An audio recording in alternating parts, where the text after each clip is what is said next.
সুজাতা আমাদের কুবলু গাবলা মেয়ে, ওর বরটা খুব স্মার্ট, তাই ওকে ছেড়ে পালিয়েছে, অন্য আর একটাকে ধরেছে, নাকি অন্য অনেকগুলোকে ধরেছে। এই পর্যন্ত বলেই থমকে দাঁড়ান পশ্চিমবঙ্গের মুখ্যমন্ত্রী। তার পিছনে তৃণমূলের নেতা নেত্রীরা যখন হাততালি দিয়ে উঠেছেন, তখন দলের সর্বময় কর্তৃ বলেন, আমার এই কথাগুলো বলা ঠিক হচ্ছে না, তবে কেউ চ্যালেঞ্জ করলে আমি ছবি দেখাতে পারি। প্রসঙ্গত অল ইন্ডিয়া তৃণমূল কংগ্রেসের হয়ে ভারতবর্ষের লোকসভার পশ্চিমবঙ্গের বাঁকুড়া জেলার বিষ্ণুপুর কেন্দ্র থেকে অল ইন্ডিয়া তৃণমূল কংগ্রেসের টিকিটে দাঁড়িয়েছেন সুজাতা মণ্ডল। ওই একই কেন্দ্র থেকে বিজেপির প্রার্থী তারই প্রাক্তন স্বামী সৌমিত্র খাঁ। 2019 সালে সৌমিত্র বিজেপির টিকিটে প্রথমবার এখানকার প্রার্থী হন, কিন্তু তখন তার এই অঞ্চলের প্রচারে বাধা ছিল।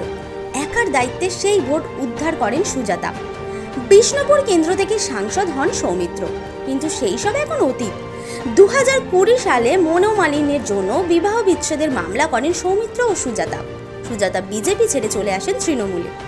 এই বছর জানুয়ারিতে তাদের বিচ্ছেদের কাগজও চলে এসেছে।